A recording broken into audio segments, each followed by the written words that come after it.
నమస్తే అండి. నేను పద్మ సుసర్లా. ఈరోజు నేను మీకు చూపించబోయే వంటకం ఉల్లికాడలు అండి. ఉల్లికాడల పులుసు ఎంతమంది చేసుకుంటారో మీలో నాకు తెలీదు. ఇది విజయనగరంలో ఎక్కువ చేసుకుంటారు. విజయనగరం వైపు వాళ్ళు ఉల్లికాడల పులుసు ఎక్కువ చేస్తారు.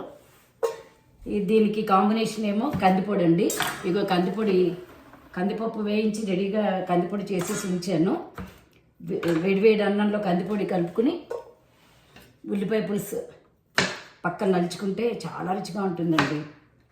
ఇక ఇప్పుడు ఉల్లిపాయ పులుసు ఎలా చేసుకోవాలో చూసుకుందాం.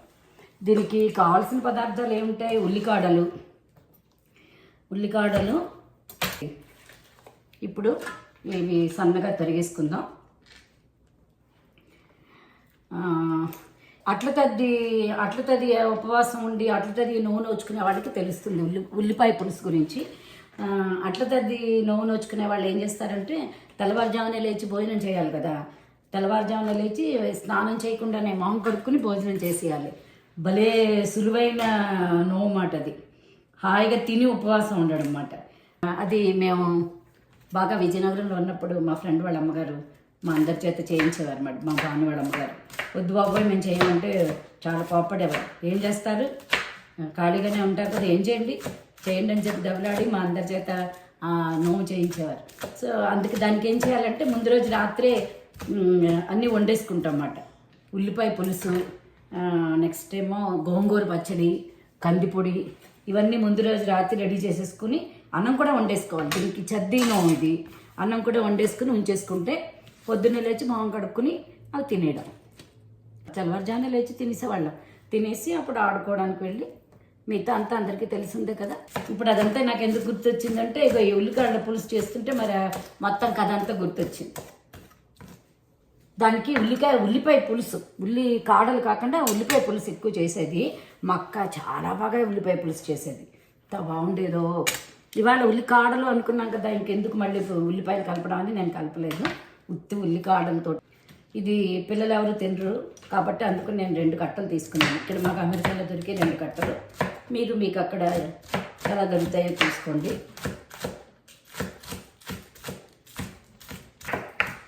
ఇందులో కొంచెం మా ఇంట్లో ఉల్లిపాయలు వేస్తే వచ్చిన కాడలు కూడా కొన్ని ఉన్నాయి.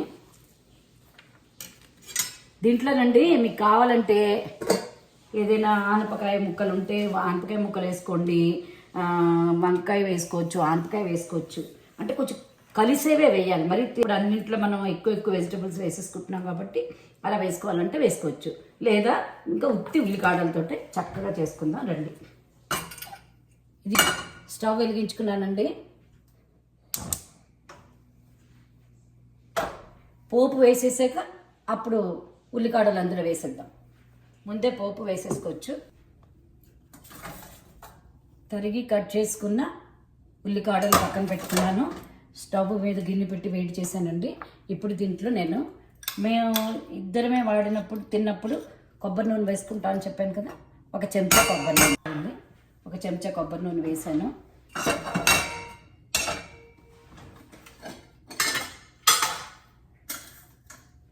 ఇందులో మెంతులు, ఆవాలు, ఎండుమిరపకాయ ముక్కలు, ఇంగువ. ఇది కొంచెం పడుతుంది అనుకుని అన్నిసార్లు వేస్తున్నాను. ఇంగువ,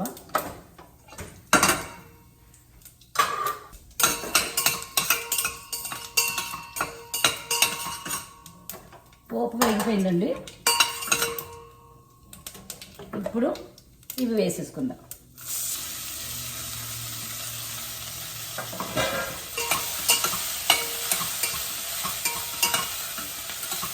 ఇప్పుడు కొంచెం ఈ ఉల్లికాడలు కొంచెం ఎర్రగా వేయాలి.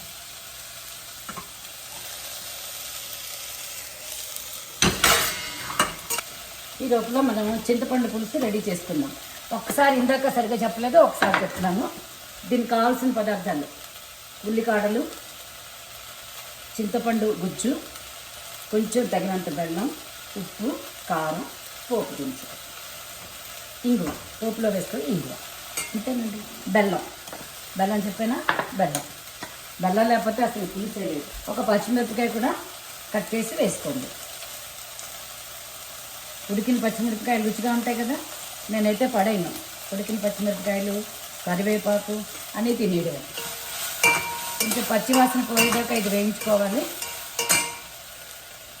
కొంచెం పసుపు, 2 ఉల్లిగడ్డలు కదండి, ఎంత వేగేపటికి ఎంత తక్కువ అయిపోతాయి చూడండి.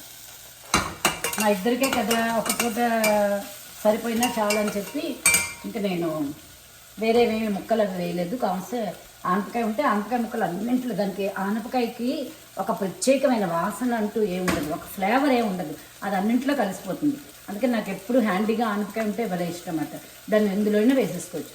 ఆనపకాయ పప్పు, సాంబారు, మామూలు ముక్కల పులుసు, ఆనపకాయతో కూటు, ఇలాంటివి ఏం పులుసులు చేసినా వేసేస్తాను. మజ్జిగ పులుసులో అసలు ఎందులోకి ఆనపకాయ పనికిరాదు, అన్నింటిలోకి సూట్ అయిపోతుంది. పేస్ట్ ఉంచుకుంటాను కాబట్టి ఈజీగా కొంచెం ఇలా తీసి, చింతపండు ఉడికించేసి పేస్ట్ పెట్టుకుంటే నేను సులువుగా ఉంటుంది అంటే ఒకళ్ళు ఏమన్నారు, మనం మళ్ళీ వండుకునేప్పుడు సులువుగా ఉంటుందంటే మరి చేసుకునేప్పుడైనా చేయాలి కదా, చింతపండుని ఉడికించుకోవాలి కదా, మరి అప్పుడు మాత్రం పని కదా అని అన్నారు.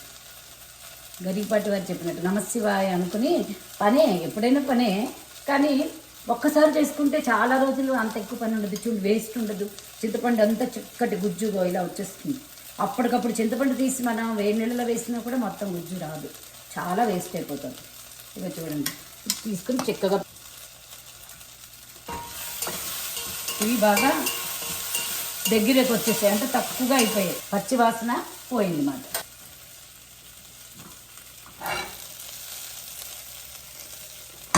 ఇప్పుడు ఇందులో చింతపండు పులుసు వేస్తున్నాం.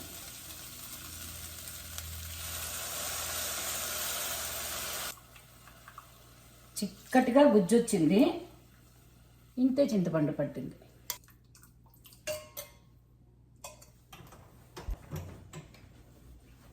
ఇలా ఉడికించేసి చింతపండు ఉంచుకుంటే బాగుంటుంది. ఇప్పుడు మనం చేసుకున్న దాన్ని బట్టి కొంచెం అత్తుకోవడానికి, తెలుగులో అత్తుకోవడం అంటారు, బైండింగ్ అంటారు లేకపోతే. ఇప్పుడు ఈ పులుసులు ఉన్నాయి కదండి, సాంబార్కి అయితే ఆఖరణ పోపు పెట్టి అందులో వేస్తాము, అదొక రకం. నేను ఇలాంటి మామూలుగా చేసుకునే పులుసులకైతే పులుసు అంతా అయిపోయిన తర్వాత అప్పుడు మనం పోపు పెట్టి ఆ పులుసులో కలిపి దాన్ని ఉడికించుకోవచ్చు, అదొక రకం. ఇప్పుడు సులువుగా పనులు అయిపోవడం కోసం మామూలుగా ఖాళీగా ఉన్నప్పుడు అలా చేయొచ్చు. నేను కొంచెం లేట్ అయిపోతుంది, నిన్న అలాగే లేట్ అయింది, ఇవాళ లేట్ అయింది, మాకు లంచ్ టైం అయిపోతుంది అని చెప్పి ఇలా కంగారుగా ఉన్నప్పుడు ఏం చేస్తానంటే ముందే పోపు వేసేసి పోపులోనే ఇవన్నీ వేయించి పోపుతో పట్టి ఉడుకుతుందన్నమాట. ఇంకా బాగా గుమగుమలాడుతూ పులుసు మొత్తం పట్టుకుంటుంది.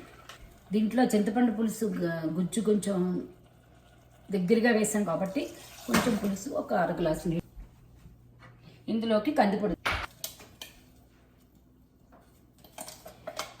నేను ఎలా చేశానంటేనండి, రాత్రి వేయించి చేశాను, ఇప్పుడు పొద్దున్న గ్రైండ్ చేశాను. ఒక కప్పు కందిపప్పు వేగుతూ ఉంటే ఒక 1/2 కప్పు పెసరపప్పు కూడా వేసాను. కందిపొడి అంటాం కానీ ఇందులో అన్ని రకాల పప్పులు కూడా కొంచెం కలుపుతారు, ఎక్కువ కమ్మదనం కోసం. నేను ఇందులో ఎండుమిరపకాయలు ముందే బాగా కందిపప్పు పెసరపప్పు వేగిపోయిన తర్వాత ఇంకా కొంచెం ముందు కట్టేసే ముందు ఎండుమిరపకాయలు జీలకర్ర వేసేయాలి. ఆ వేడికి అవి 2 వేగిపోతాయి, అప్పుడు గ్రైండ్ చేసేయడమే. ఇందులో కావాల్సినంత ఉప్పు వేసుకోండి, తగినంత ఉప్పు. నేను ఉప్పు ఎక్కువ వాడనని చెప్పి ఊరికి కొంచెం చిటికడు అలా వేస్తాను, మీకు తగినంత ఉప్పు వేసుకోండి. దీనికి సరిపడినంత ఉప్పు వేసుకోండి మీరు, నేను ఊరికే అలా వేస్తాను. చాలా తాజాగా చేసుకున్న కందిపొడి అండి. ఈ కందిపొడి అన్నం కలుపుకొని ఉల్లికాడల పులుసు పక్కన పెట్టుకుని తింటూ ఉంటే భలే ఉంటుందండి. పులుపు ఉన్న ప్రతి దాంట్లో బెల్లం వేస్తేనే ఆ పులుపు విరిగి సమానమైన రుచి బయటకు వస్తుందన్నమాట. ఇగో ఈ చిన్న సన్నటి ఈ చెంచాతోటి 2 చెంచాలు వేసాను. తీపి ఇష్టమైన వాళ్ళకి ఇంకా కొంచెం ఇంకొక 1/2 చెంచా అయినా పడుతుందన్నమాట. ఎదుగానండి ఉడుకుతున్న ఉల్లికాడల పులుసు.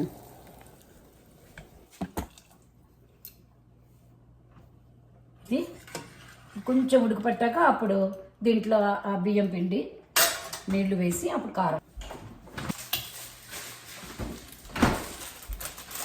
ఆ కేకులో పెట్టి కరివేపాకు అమ్ముతారు చూడండి, $1కి 2-3 కొమ్మలు. వాసన అయితే ఉందండి. ఈ కరివేపాకు మా ఆయనకి రాకుండా వెయ్యాలి, లేకపోతే అన్నీ తీసి పక్కన పెడతారు. చాలా సులువుగానే అయిపోతుంది కదండి ఇది. అయితే మా ఊళ్ళో మా ఫ్రెండ్ ఒక అమ్మాయి ఉంది, ఇద్దరికి కూడా చాలా మాటల్లో చెప్తూ ఉంటాను, వాళ్ళ పేర్లు వస్తుంటాయి కదా, శాంతి అని. తన సెన్స్ ఆఫ్ హ్యూమర్ అంటే ఎంత ఇష్టమో నాకు. నేనైతే స్పెషల్గా తన ఫ్యాన్. ఇంకా అందరికీ కూడా చాలామందికి ఇష్టం అంటే శాంతి. అలా తను నవ్వకుండా భలే నవ్విస్తుంది. అయితే నన్ను అంటుంది, అది పొగిడిందా తిట్టిందని అంది, పద్మ గారు మీరు వంటలు బాగా చేస్తున్నారండి, చాలా సింపుల్గా చెప్తున్నారు. ఉప్ప నేనైనా మీకు కాస్త వేసుకోండి, కారమా నేను ఇంతే వేస్తాను, మీకు నచ్చింది మీకు ఎంత వస్తే అంత మీరు వేసుకోండి, చింతపండు పులుసా ఇదిగో ఇంత ఉంది నా దగ్గర, మీరు ఎంత వేస్తే అంత వేసుకోండి, అలా చెప్తున్నాంట. లేకపోతే కొంతమంది కుకింగ్ ఛానల్స్ అవి చూస్తుంటే నరాలు చిట్లిపోయినంత స్ట్రిక్ట్గా, బాబోయ్ ఏమాత్రం కొలతలు తేడా వచ్చింది ఏమైపోతుందో, ప్రమాదం జరిగిపోతుంది, నరాలు చిట్లిపోవడం ఏంట. తను మాట్లాడుతుంది బాబోయ్. తను ఆ రోజు నన్ను అంటే నాకు ముందు ఫస్ట్ బాగా నవ్వొచ్చింది, కానీ తర్వాత అన్నాను, ఏంటి నన్ను పొగుడుతున్నావా, నువ్వు వెక్కిరిస్తున్నావా నేను ఇలా చెప్తున్నానని. అంటే నవ్వుతుంది, ఏముంటుంది రెండును అంటే అలా నరాలు చిట్లిపోయేలా చెప్పట్లేదు మీరు, చాలా సులువుగా చెప్పేస్తున్నారండి. అవును, ఎలా చెప్పండి మరి ఇది. కానీ ఈ కుకింగ్ షోల్లో కాంపిటీషన్లు అవి అవి పోటీలు పెడుతుంటారు కదా, నిజంగానే అమ్మాయి చెప్పినట్టు నరాలు చిట్లిపోతాయేమో అనిపిస్తుంది. అంత స్ట్రెస్ తీసేసుకుంటారు కదా వాళ్ళు, అప్పటికప్పుడు గరగబగా అన్ని పరిగెట్టడం చేయడం తీసుకురావడం. హాయిగా సంతోషంగా చేసుకోవాల్సిన వంటని అంత టెన్షన్ పడిపోతూ చేసి అసలు ఏం వేస్తున్నావు కూడా తెలియదేమో అనిపించింది నాకు. నా లైఫ్లో నేను కుకింగ్ కాంపిటీషన్కి అయితే వెళ్ళాను అనుకున్నాను, ఒకసారి వెళ్ళానండి అవి, కానీ అక్కడ చేయలేదు. మాకు విజయనగరంలో ఒకసారి మా డిస్ట్రిక్ట్ కుకింగ్ కాంపిటీషన్ పెడితే నేను వెళ్ళాను, కానీ వాళ్ళు ఏం చెప్పారంటే మొత్తం డిస్ట్రిక్ట్ కదా, అందుకని వాళ్ళు ఏం చెప్పారంటే మీరు ఇక్కడికి వచ్చి వంట చేయడానికి ఏం ప్రొవైడ్ చేయలేము మేము, చాలా పెద్ద మొత్తం విజయనగరం డిస్ట్రిక్ట్ అంతా పెట్టేశాము, మీరేంటంటే ఇంటి దగ్గరే ఏదో మీకు నచ్చిన ఒక ఐటెం చేసి తీసుకొచ్చేయండి అని. చిక్కబడుతుంది, చిక్కగా కన్నా కొంచెం గరిటి చివరిగా ఉండాలి కాబట్టి మళ్ళీ చూడండి, దీనికి గ్లాస్ ఉండాలి, గ్లాస్ నీళ్ళు పోసాను, ఇందాక ఒక దగ్గరగా ఒక గ్లాస్ పోసాను, ఇంత నీళ్లు పట్టాయి, ఎందుకంటే చిక్కగా అయిపోతుంది దగ్గరగా. ఇది బాగా ఉడకాలి. పులుసులన్నిటికీ ఒకే టిప్ అండి, ఒకే ఒక సులువైన దారి ఏంటి అంటే పులుసు రుచిగా ఉండాలి అంటే దాన్ని బాగా ఉడికించాలి. చింతపండు పులుసును వేసేసి ఇలా పొంగించి తీసేస్తే ఆ చింతపండు తలకు పచ్చి వాసన ఉంటుంది. అందుకని అది ఎంత ఉడికితే అందులో ఉన్న ఉప్పు పులుపులు తీపులు అన్నీ దానికి పట్టుకుని మంచి రుచికరంగా తయారవుతుంది. పుల్లటి తీయ ఉండే ఉల్లికాడల పులుసు సిద్ధమైపోయిందండి.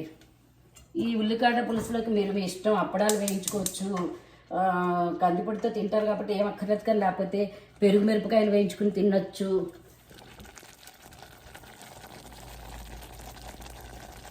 ఏమవుతుందంటే ఉడక అది కొంచెం దగ్గర పడిపోతూ ఉంటుంది, ముద్దగా అయిపోతూ ఉంటుంది.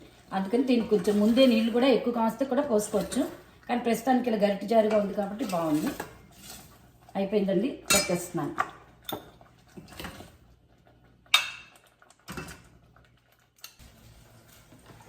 వేడి అన్నం మీద కందిపొడి, పక్కన ఉల్లికాడల పులుసు. ఈ కందిపొడిలో కొంతమంది నెయ్యి వేసుకుని తింటారు, కొంతమంది నూనె వేసుకుని తింటారు. ఎవరికి ఏది ఇష్టమైతే అది వేసుకుని చక్కగా బాగా నూనె నెయ్యి బాగా వేసి కలుపుకొని ఈ అన్నం ఒక ముద్ద తింటూ ఉల్లికాడల పులుసు అవుతుంటే భలే రుచిగా ఉంటుందండి. మీరు కూడా నచ్చితే తప్పకుండా ప్రయత్నించండి. మళ్ళీ ఇంకో వంటతో మేము ముందుంటాం.